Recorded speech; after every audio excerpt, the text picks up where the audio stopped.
Kishte edhe lajmi i radhës në viral, ndërkohë që tani është ai momenti shumë pritur që t'ju marrë me vete në udhëtimin e një papagalli në Nojë.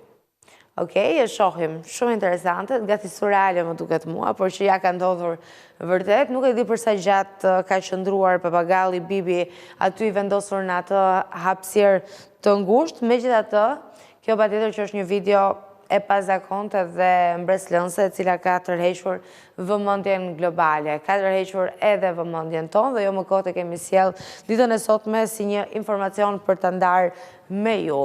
Ajo çfarë ka ndodhur është që protagonisti i gjithë kësaj ngjarjeje të jashtëzakonshme është bërë papagalli Bibi që unë ua thash më herët si quhej. Tashmë konsiderohet zhytësi më unik në Bahamas. Pronari i tij, Steven Lawyer, ka ndërtuar një nëndetse të personalizuar të quajtur Bebosfer, edhe nga emri i tij, e krijuar plotësisht dhe posaçërisht për t'i mundësuar shokut të tij me pen të eksploroj botën në ujore. Këto pamje na tregojnë Bibin teksa vëzhgon me kurreshtje jetën detare. Tani me kurreshtje apo i friksuar këtë nuk dim ta përcaktojmë, po mbetet i besojmë pronarit të tij, Stevenit. Dhe në një lloj forme na ofron një perspektivë të rrallë dhe të pazakontë. Unë për shembull nuk besoj që do kisha menduar ndonjëherë që ta vendosja papagallin në një nëndetse për të bërë jetë në ujore. Për sa kohë është një shpendi i cili sillet vërdall nëpër tokë edhe nëpër hapësira të cilat janë të hapura. Po, me sa duket Stefani e ka vendosur të bëj vetë zhytje dhe kështu ka menduar edhe për Bibin i cili duhet ishte pjesë e aventurës së tij, domosdo. Por megjithatë, le ta themi që kjo nuk është hera e parë që ky papagall bie në sy për aventurat e tij, sipas pronarit.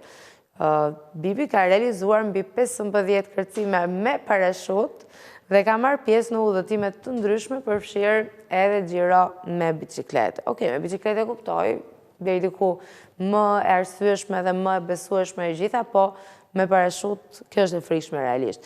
Këto përvoja e bëjnë atë padyshim një rast të rrallë në botën e kafshëve shtëpiake. Historia e Bibit po shpërndahet me shpejtësi në rrjetet sociale duke ngjallur reagime të shumta dhe duke kthyer atë në një simbol të aventurës dhe kuriozitetit përtej kufive të zakonshëm. Aty ku ka kufi të zakonshëm, nuk duhet të jetë kur papagalli Bibi, sepse ai do donte të bënte gjëra të cilat për pjesën më të madhe janë le të themi aventura, por për të duken të thjeshta për të realizuar. Kështu që ka nevojë për më shumë frymëzime dhe gjëra të reja, shumë interesante.